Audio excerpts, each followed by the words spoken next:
गेल्या 2 दिवसांपासून मुंबईसह ठाण्यात पावसाची दमदार हजेरी असताना ठाण्यात मात्र काही भागात गुरुवारी 12 वाजल्यापासून शुक्रवारी 12 वाजेपर्यंत 24 तास पाणीपुरवठा बंद राहणार आहे.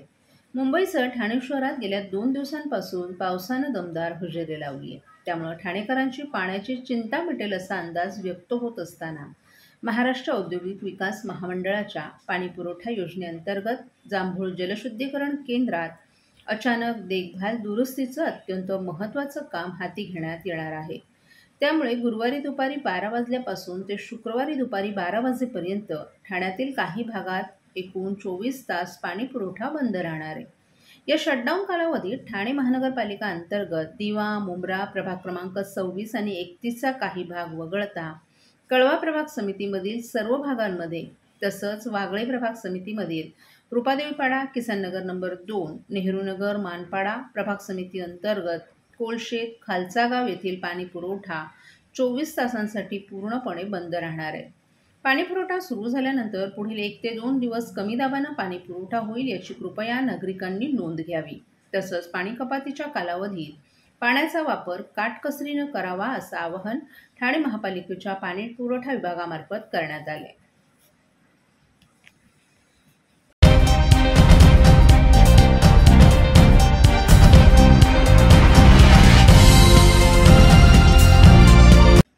दहीहंडी उत्सवात जखमी झालेल्या गोविंदांच्यावर केईएम रुग्णालयात उपचार सुरू आहेत.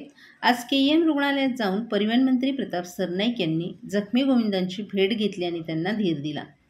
त्यांच्याशी संवाद साधताना परिवहन मंत्री प्रताप सरनाईक यांनी दुर्दैवानं दहीहंडी उत्सवात जोखीम जास्त असल्यानं अनेक गोविंदा जखमी होतात. गेली 29 वर्षांपेक्षा अधिक काळ दहीहंडी उत्सवाच्या काळात जखमी झालेल्या गोविंदांना योग्य उपचार मिळावेत यासाठी आम्ही प्रयत्न करत असल्याचं सांगितलं. सध्या दहीहंडी उत्सवात जखमी झालेल्या गोविंदांना रुग्णालयात उपचार करण्यासाठी राज्य सरकारतर्फे 1 लाख रुपयांपर्यंत मदत दिली जाते. या माध्यमातून मुंबई, ठाणे आणि इतर उपनगरात उत्सवाच्या काळात जखमी झालेल्या सुमारे 95 गोविंदांच्यावर यशस्वी उपचार करण्यात आले आहेत.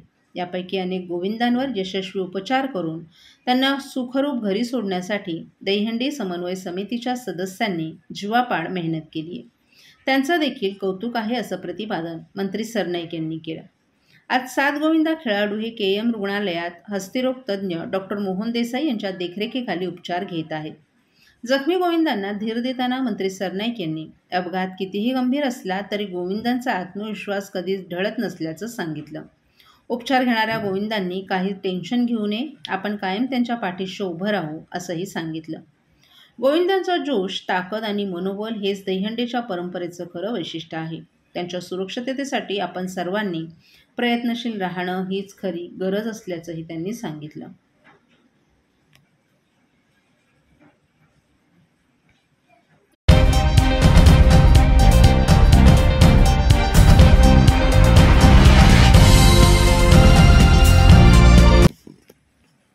घरगुती हिंसाचार प्रकरणांच्या पार्श्वभूमीवर शिवसेना शिंदे गट लाडकी सून योजना राबवणार असल्याची घोषणा उपमुख्यमंत्री एकनाथ शिंदे यांनी केली आहे.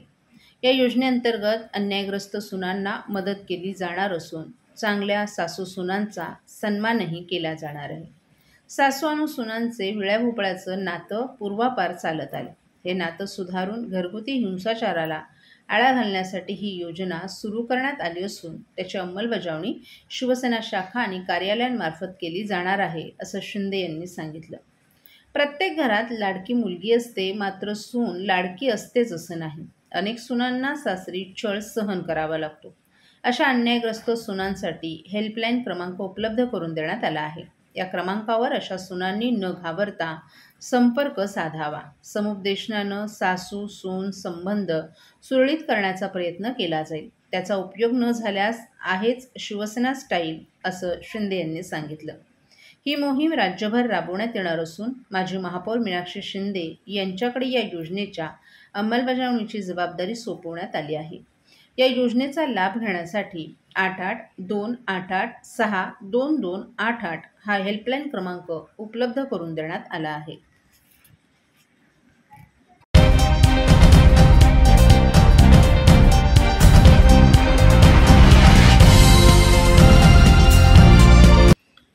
केंद्र शासन देशातील ग्रामीण भागात राबवत असलेली शैक्षणिक धोरणं, उपक्रमांविषयी खासदार नरेश म्हस्के यांनी लोकसभेत तारांकित प्रश्न उपस्थित केला. विद्यार्थ्यांच्या भविष्यासाठी विविध योजनांच्या माध्यमातून हजारो कोटी रुपये खर्च करण्यात आले असून भविष्यातील गुणवत्तापूर्ण उपक्रमांसाठी करोडो रुपयांची भरीव तरतूद केली असल्याची माहिती केंद्रीय शिक्षण मंत्री धर्मेंद्र प्रधान यांनी दिली आहे. ग्रामीण भागात कोणताही शैक्षणिक उपक्रम राबवताना त्याची साधनसामुग्री मातृभाषेतून उपलब्ध करून देण्याची मागणी खासदार नरेश म्हस्के यांनी केली असता त्याला सकारात्मक प्रतिसाद केंद्रीय शिक्षण मंत्री धर्मेंद्र प्रधान यांनी दिला आहे. एकाच वर्षात विविध विषयांवर 150च्या वर संसदेत प्रश्न विचारण्याचा विक्रमही खासदार नरेश म्हस्के यांनी केलाय. देशातील ग्रामीण भागातील शैक्षणिक स्थिती, केंद्र सरकारनं राबवलेले प्रमुख उपक्रम, वाटप केलेल्या निधीचा तपशील, डिजिटल शिक्षण, पायाभूत सुविधा, विकास कार्यक्रम आणि सरकारी योजनांचा गावांमधील शिक्षणाच्या निकालांमध्ये होणारा परिणाम असे विविध प्रश्न तारांकित संख्या 360च्या अनुषंगानं खासदार नरेश म्हस्के आणि लोकजनशक्तीच्या खासदार शांभवी चौधरी यांनी संसदेत विचारले. यावर शिक्षण मंत्री धर्मेंद्र मेहता यांनी सविस्तर समाधानकारक लेखी उत्तर दिले. खासदार नरेश म्हस्के यांनी आत्तापर्यंतच्या वर्षभराच्या कालावधीमध्ये देशातील रोजगार, शिक्षण, शेती, नोकरी, अर्थव्यवस्था, संरक्षण व्यवस्था अशा विविध विषयांवर संसदेत प्रश्न विचारलेत आणि त्याची उत्तरं विविध खात्याच्या मंत्र्यांनी दिली आहेत. भारत सरकारनं राष्ट्रीय धोरण 2020 मंजूर केले. या योजनेअंतर्गत विशेषतः ग्रामीण आणि दुर्गम भागात नवीन इमारती बांधणं, वर्गखोल्यांची संख्या वाढवणं, सुविधांचं अपग्रेड करणं, भौतिक पायाभूत सुविधा मजबूत करणं याला प्राधान्य दिलं जात आहे. समग्र शिक्षा योजनेअंतर्गत प्रीस्कूल ते 12वीपर्यंत गुणवत्तापूर्ण शिक्षण देण्यासाठी नेताजी सुभाषचंद्र बोस निवासी विद्यालय वसतिगृहांसाठी सन 2024-25 मध्ये 34,000 करोड रुपयांची वित्तीय सहाय्यता देण्यात आली आहे, अशी माहिती केंद्रीय शिक्षण मंत्री धर्मेंद्र प्रधान यांनी दिली आहे. शिक्षण मंत्रालयानं सार्वजनिक आणि खाजगी अशा प्रत्येक श्रेणीतील 10 उच्च शिक्षण संस्थांना उत्कृष्ट संस्थेचा दर्जा देण्यासाठी आणि त्यांना जागतिक दर्जाच्या शिक्षण आणि संशोधन संस्था म्हणून उदयास आणण्यासाठी जागतिक दर्जाची संस्था योजना सुरू केली आहे. समग्र शिक्षा योजनेअंतर्गत ग्रामीण शाळांमध्ये ICT प्रयोगशाळा, स्मार्ट वर्गखोल्या आणि डिजिटल बोर्ड स्थापित केले जात आहेत. PM eVidya, Swayam Prabha, one nation one subscription, national digital library of India आणि नॅशनल ई-लायब्ररी हे पहिल्या टप्प्यातील विद्यार्थी आणि शिक्षकांसाठी बहुभाषिक ई-मटेरियल प्रदान करतील, ज्यामुळे दूरस्थ शिक्षणाला प्रोत्साहन मिळणार आहे. देशभरातील शालेय शिक्षणात बहुपद्धतीनं प्रवेश सक्षम करण्यासाठी डिजिटल, ऑनलाईन, ऑन एअर शिक्षणाशी संबंधित सर्व प्रयत्नांना एकत्रित करण्यासाठी भारत सरकारनं PM ई-विद्या योजना सुरू केली आहे. पंतप्रधान नरेंद्र मोदी यांच्या नेतृत्वाखालील केंद्र सरकार विद्यार्थ्यांच्या उज्ज्वल भविष्यासाठी राबवत असलेल्या विविध योजनांचं खासदार नरेश म्हस्के यांनी स्वागत करत कौतुक केलं आहे.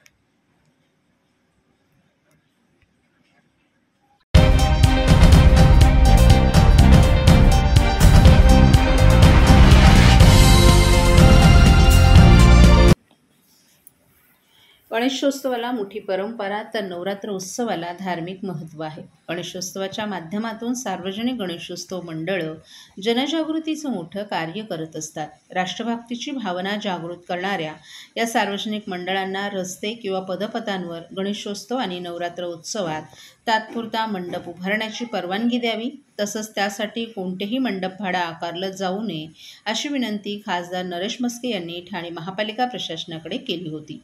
खासदार नरेश म्हस्के यांच्या विनंतीला मान देत ठाणे महापालिका प्रशासनानं दोन्ही सणांना मंडळांकडून भाडे न आकारण्याचा निर्णय घेतलाय. त्यामुळे मंडळांना आता दिलासा मिळालाय. दरवर्षी असंख्य गणेश मंडळं आणि नवरात्रोत्सव मंडळं आपापल्या परिसरात उत्साहात, भक्तिभावाने आणि प्रेमाने हा सोहळा साजरा करतात. ही मंडळं फक्त उत्सवापुरती मर्यादित नसतात, तर वर्षभर विविध लोकोपयोगी उपक्रम, समाजसेवा, रक्तदान शिबिरं, पर्यावरण जनजागृती आणि नागरिकांसाठी उपयुक्त कार्यक्रम आयोजित करत असतात. या मंडळांचा सहभाग महापालिकेच्या विविध उपक्रमातही मोलाचा असतो. ही मंडळं ज्या मर्यादित निधीतून इतका मोठा उत्सव साजरा करतात, त्यामागे प्रचंड मेहनत, वेळ आणि नागरिकांच्या वर्गणीच्या रूपात मिळालेला थोडासा निधी असतो.